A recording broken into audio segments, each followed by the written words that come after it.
So romance wasn't always roses and playlists and grand gestures.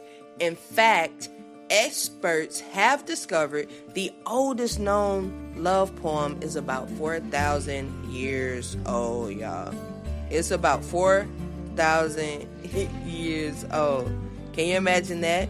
And yes, man, y'all, it's spicy. It's real spicy. So it was etched on a Sumerian clay tablet known as the Instable 2461, and it was addressed to a king named Shusin as part of a sacred marriage ritual to the goddess Inanna. Y'all, they was writing love poems and love songs on clay tablets back in the gap. And let me tell y'all this, I am learning with you guys throughout this history of love and romance, so bear with me. We are learning together, and I just feel like it's a cool experience.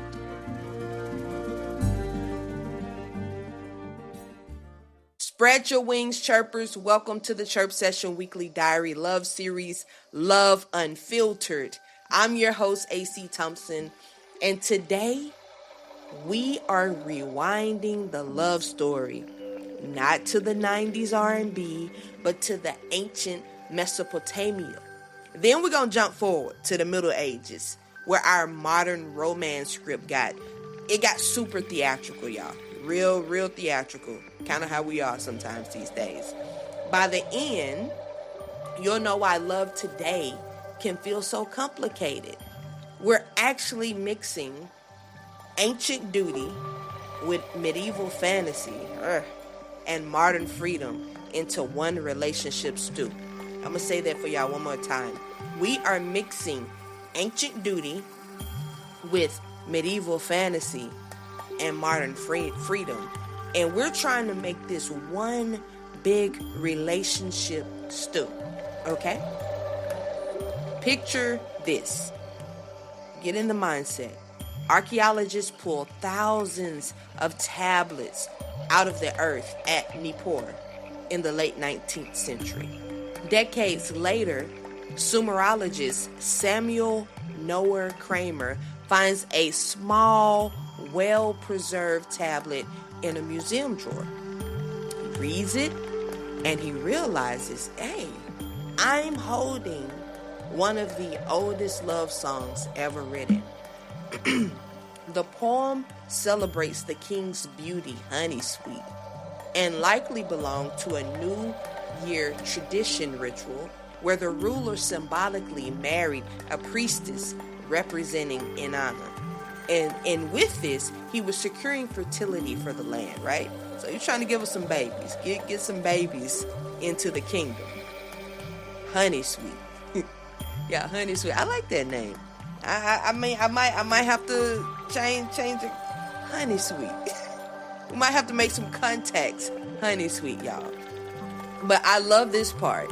It reminds us that in the ancient world, love imagery could be deeply ritual and agricultural, not just personal passion.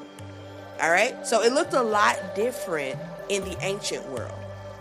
Some accessible explainers unpack the same theory in translation history. So if you guys are curious to dive a little bit deeper, I do have the links to everything that I'm citing in the transcript.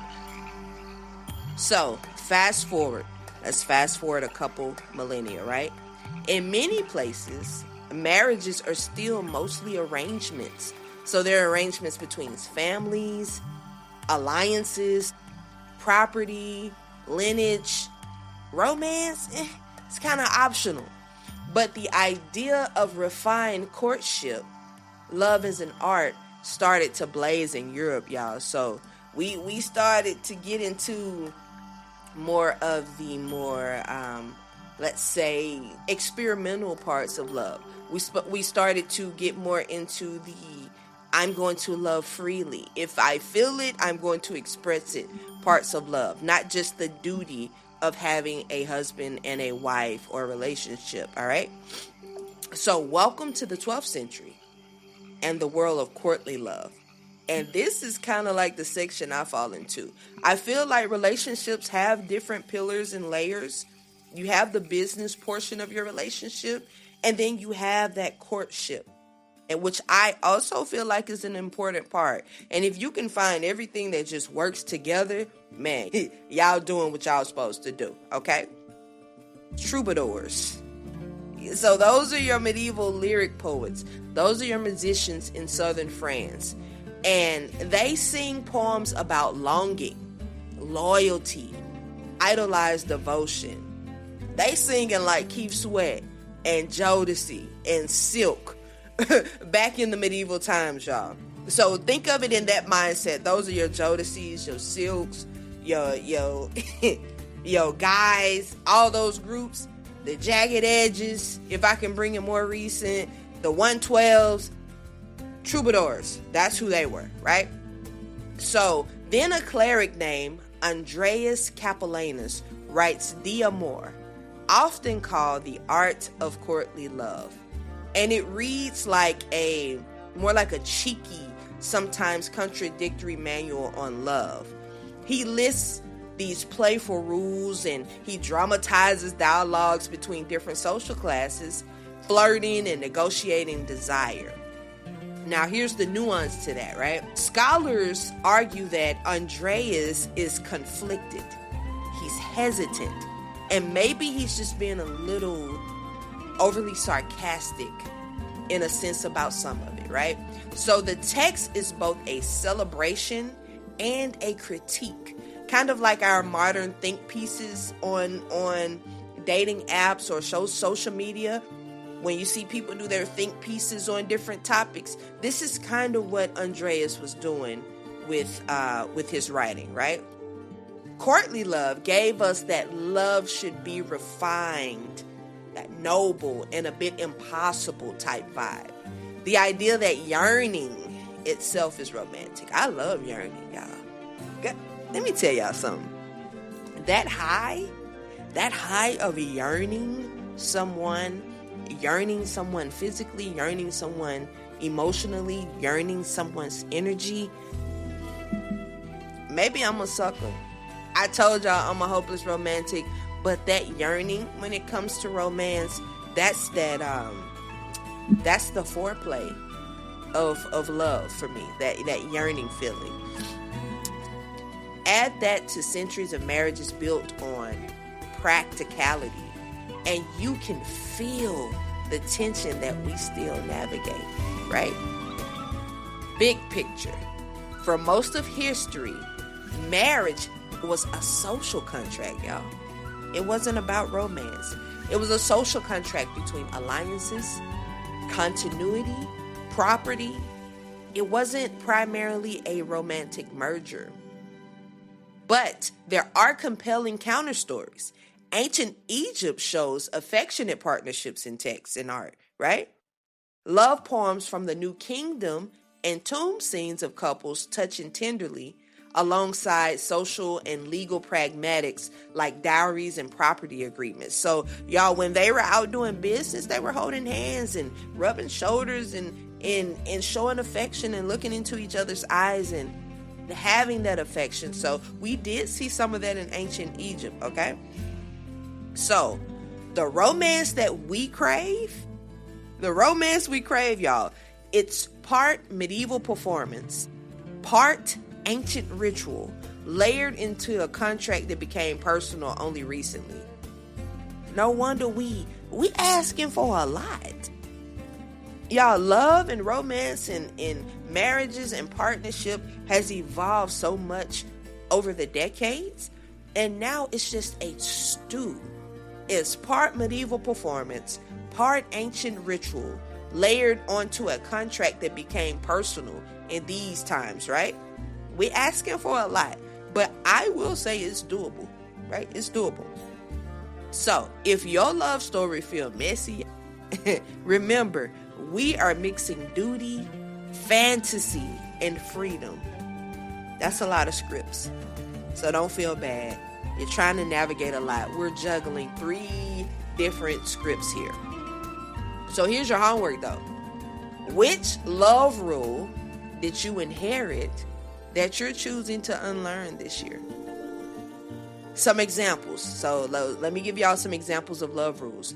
If they love me, they will know I need love. That's one. Love should be hard. It should be hard. It shouldn't be easy. It's another one. If I'm patient enough, they'll change. Oof, right? I have to earn love. Love should be organic, y'all. Okay? Jealousy means they care. Jealousy means they care. What? Okay? Some of the little small stuff is cute, but jealousy means they care? Nah. Being alone is worse than being unhappy. We got to learn how to be with ourselves first, guys, before we can be with anyone else. So which of these love rules are you going to unlearn this year, right? Leave me a message, a DM, write a review, let me know. I'll share it on next week's episode because, like I said, y'all, this is a love series and we're learning the history of love right now. And some of this stuff I ain't even know, y'all. I'm just out here all willy-nilly loving and being my just gushy self. And we're actually trying to combine 3 different parts into one stew of love, right? So don't feel bad. Don't feel like your relationship is failing. Just know you are navigating this the best way that you know how. If you enjoyed this episode, please subscribe to Chirp Session and leave a review via your favorite podcast platform.